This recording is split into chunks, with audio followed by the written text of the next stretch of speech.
Hello everyone, here's a run through of the Exam 1 formula sheet for Dr. Ford's Physics 202 class. It's not organized well in my opinion. I mean, he does try to keep some sort of resemblance of order in it. So we're going to run through it and talk about what we see. Up at the top, these are numbers you need to know, and you're going to see them. I mean, you're going to use them on quite a few of the tests. So it's good to know that they're here. Mass of electron, mass of a neutron, charge of an electron, mass of a proton, charge of a neutron, and there's the charge on an electron and a proton. Okay? Underneath it, we have the first chapter material. We have Coulomb's law. We have the value of K in two different constant forms. We have epsilon naught, which is permeability of free space, if I remember correctly. We have the equation for electric field, and I don't write this way. I would write it as F equals EQ, but that's just me. Here we have the equation of electric field. You'll notice on both Coulomb's law and the equation of electric field that there's absolute values on there because the charges don't matter. This right here is Gauss's law, okay? Gauss's law is something he puts on tests, but not routinely. So there you go. And Gauss's law does have something to do with areas because the A in there is area. So he's real nice. He has the equations for different areas here to take care of Gauss's law, in case he does decide to do a Gauss's law problem. So there's the equations from your first chapter, okay? The second chapter equations, I'm going to move the equation sheet a little bit, okay? The second chapter equations are all right here. Okay? We have work equals change in energy. We have kinetic energy plus electrical potential energy equals kinetic energy plus electric potential energy. We have electric potential energy for a point charge. We have voltage is equal electric potential energy over charge. I usually would write electric potential energy is V times Q. I'd rather write it that way. It makes more sense that way to me. And that way it's matching the equations up here for the first chapter. Okay? And then we have our point charge equations. Now notice something. There's no absolute values on either one of these. That is implying that you better put the signs in there. So if it's a negative charge, you better put a negative sign in there. If it's a positive charge, you better put a positive sign in there. Okay? That way, a positive and negative charge have negative energy. A negative charge has negative energy. Two positive charges have positive energy.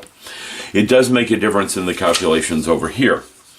Underneath it, this set of equations down here, all of this deals with capacitors. Okay?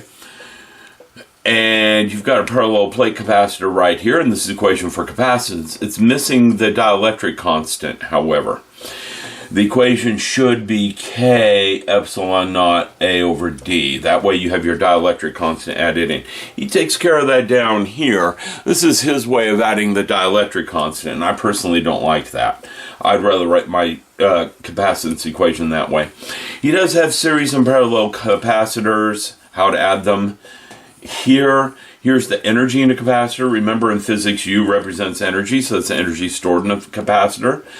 I'm not used to the 1/2 QV. I'm used to 1/2 CV squared, so I'm glad to see 1/2 QV, although I've never really used that equation for anything. This right here is the energy density stored in electric field. In other words, it's energy per unit volume.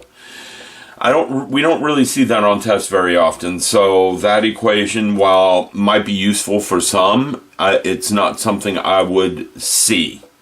It usually shows up on test 3, okay?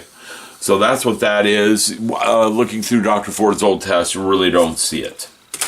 So down here, we have the third chapter and the equations for it. Okay? Now, some of these equations up here are for the third chapter. All right? Yeah, you can see that. I'm just making sure we can see everything because my camera's way up above me. So here, you do have the equations for the third chapter. Okay? mixed in with these down here, because this is circuits, and series and parallel capacitors are part of a circuit. Right here we have current is change in charge over change in time. Ohm's law, V equals IR. This is equation for calculating resistance. This one over here is how resistance changes with temperature. Again, Ford doesn't usually play with that too much. Here we have the power equations. All of these are power, and it's unnecessary to have that one because it's right there. So I don't know why he has this over here. This is unnecessary. Okay? You have it right here anyhow.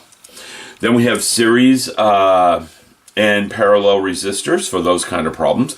No mention of internal resistance and batteries and how to work with that. Really not surprised. This right here is Kirchhoff's laws, his form of Kirchhoff's laws. Okay. I write this as N equals out. My junction rule is just N equals out. And this, he does have it written, but he wrote it in math speak. The big capital sigma means sum of the voltages around a loop equals 0. Okay?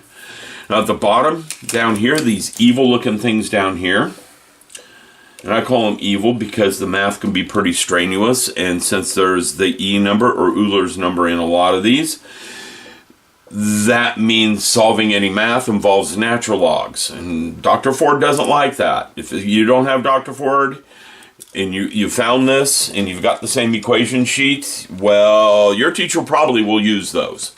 Because I think he makes this to be a departmental equation sheet. Anyhow, with Dr. Ford, that's probably the predominant equation down here you would use. He does sometimes ask for the time constant in a RC circuit.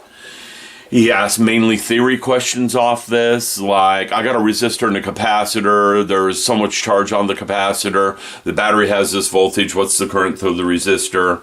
Another take on that would be, okay, the capacitor's charged now, what is the current through the resistor if I wait so much time, yada, yada, yada. If I close the switch, what's the current? If I open the switch, what's the current? He likes to ask those kind of questions, which really don't involve these things. I digress for a second. Well, there's a run through for the first equation sheet for Dr. Ford. Hope you find it useful, and we'll have fun when you take your test, as much fun as you can. This is also my workbench where I do hobby work, and one of my daughters decapitated a Minnie Mouse Christmas ornament. So that's why that's there. I don't know why I threw that in. Maybe some fun at the end of the video. Hope you all enjoyed. Have a good one.